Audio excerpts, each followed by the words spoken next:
Okay, let's go back to the topic of studying again and away a little bit from the chiropractic stuff. Well, as I'm going through my studies in chiropractic and becoming better and better and evolving my skills in studying, I am starting to realize that one concept is so important.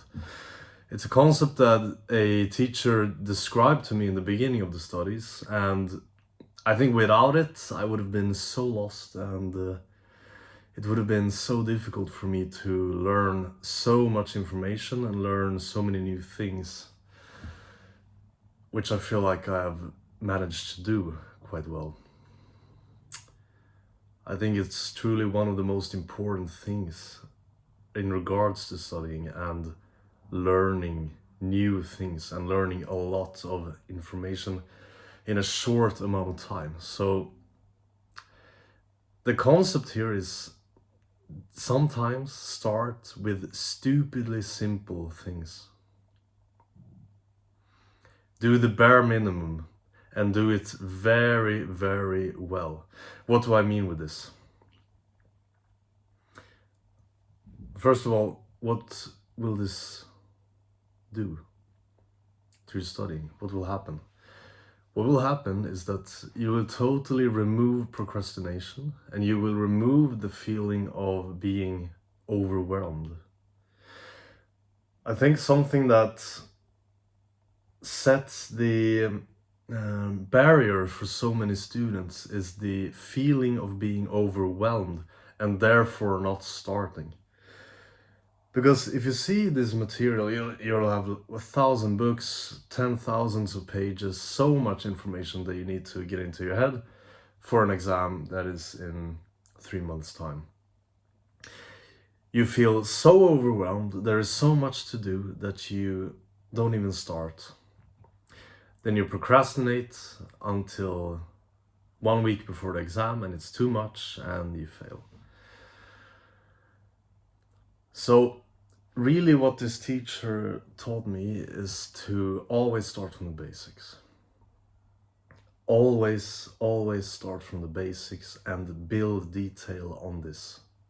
This is so important and it's so fundamental, especially when you're trying to learn difficult things and you're trying to learn a subject that contains a lot of information. For me, for example, that's neurology, anatomy, physiology, subjects like that require a lot of retention and require you to know a lot.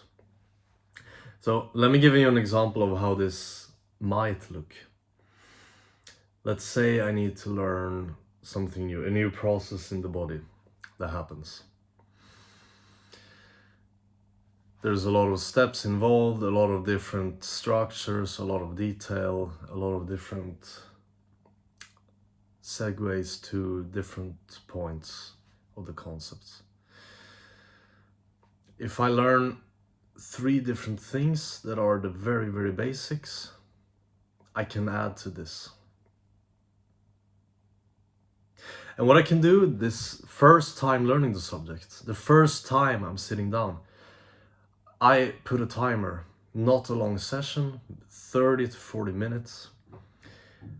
I can do this and I can set the goal to learn these 3 things as well as I possibly can and to retain them as well as I possibly can, repeat them another part of the day to get some spaced repetition and be extremely good at these 3 things. Just the core basics of it. What happens then is I have such an easy task in this study session. It's so easy that I don't need to force myself to do it. It's quite fun actually. If I would have instead focused on learning everything in one session for 3 hours, it would feel so overwhelming, it would take so much mental energy. I have to just strain myself so much and I wouldn't even want to do it another time. I wouldn't want to study. So I would study all of that information with bad focus. Focus is one of the pillars of retention. So I would have no focus, I would have no retention, I would have forget everything the day after.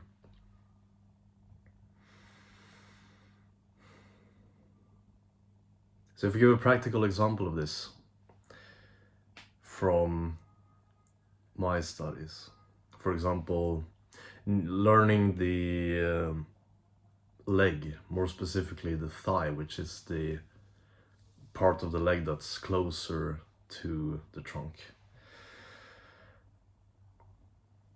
If you first look at it, it's a lot of muscles. You need to know the muscles, you need to know the arteries that go there, you need to know the nerves that innervate the different muscles and the bones and everything. So if I need to learn the innervation of, let's say, 20 muscles, that's a lot.